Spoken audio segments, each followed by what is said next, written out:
제한된 공간 안에서 제한된 시간 안에 어떻게 하면 좀 자연스러운 흐름으로 이 방대한 한 사람의 인생을 다 담아낼 수 있을까, 어떻게 하면 자연스럽게 관객분들이 부담스럽지 않게 수용하실 수 있을까에 대한 고민을 가장 많이 했습니다.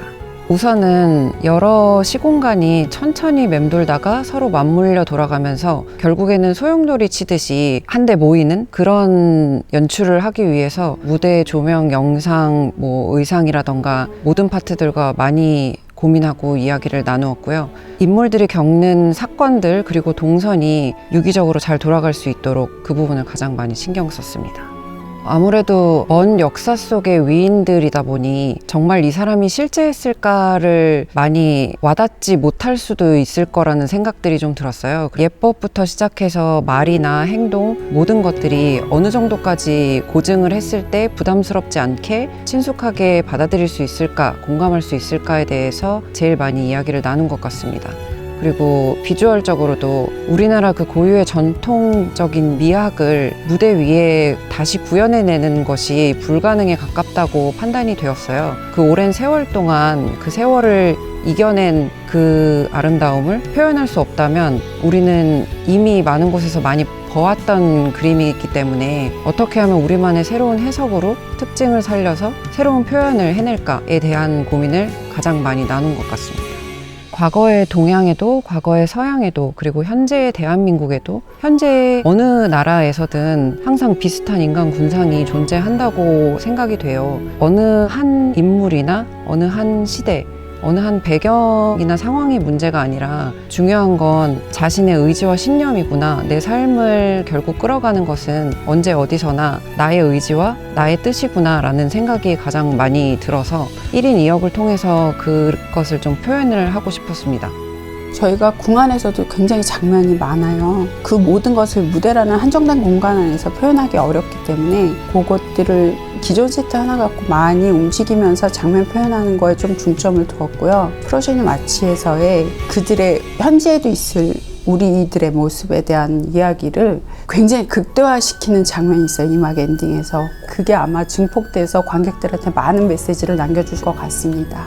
한 장 한 장 한 장의 그림들이 모여져 있는 것처럼 빗줄기 하나에도 의미가 있거든요. 그래서 저는 항상 그게 코드라고 생각해요. 예를 들어 어떤 캐릭터에 대해서 한 컬러를 가지고 갈 경우도 있고, 어떤 과거에 대한 신이나 미래에 대한 신에 대해서 얘기할 때 상징처럼 딱 그 색깔을 코드화시키면, 그리고 그걸 계속 작품에서 제가 얘기를 하다 보면 관객들이 어느 순간에는 인지하게 돼요. 아, 저 빛은 미래구나. 아, 저 빛은 슬픔이구나.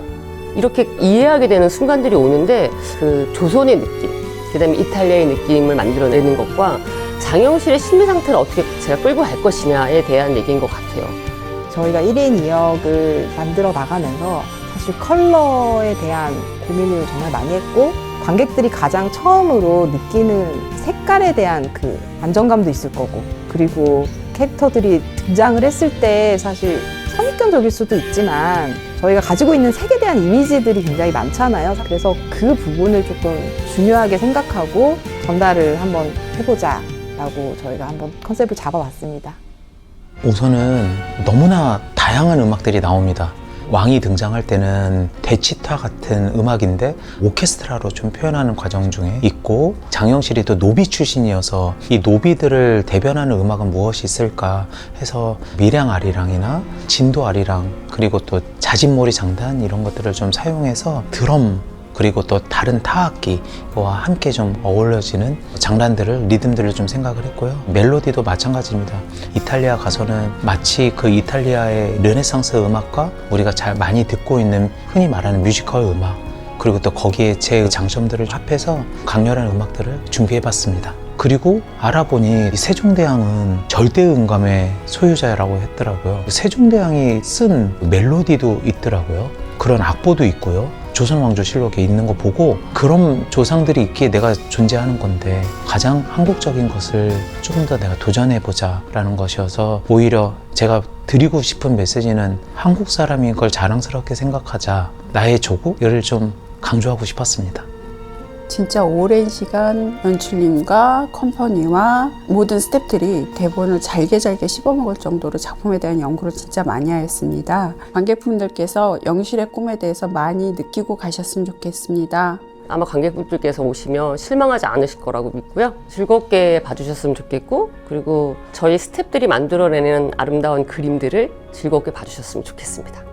요즘에 한국적인 거에 대해서 세계적으로 인기가 높고 보러 오실 관객분들도 마찬가지고 일반인들한테 이 한국적인 요소들이 이제 촌스럽지가 않고 생활에 이제 근접해 있어요. 그런 모습들을 조금 열려있는 마음으로 바라봐 주시고 저희 공연스러운 한복 그리고 저희 공연스러운 한국적임을 관객분들이 굉장히 재밌고 즐겁게 즐기실 수 있는 그런 공연이 됐으면 좋겠습니다.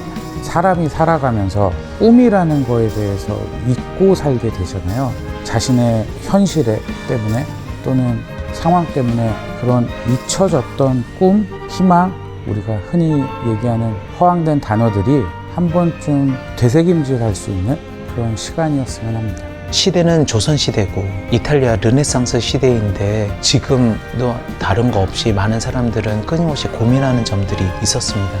그 고민하는 점들을 여러분들이 극장에 오셔서 아, 우리 이렇게 치열하게 살고 있었구나, 너도 수고했고 우리 모두 수고했어 라고 위로하고 박수 쳐주는 그런 뜻깊은 뮤지컬이 되었으면 좋겠습니다. 그래서 저희는 그 뮤지컬 만들기 위해서 최선을 다하고 여러분들을 함께 맞이할 준비를 하겠습니다.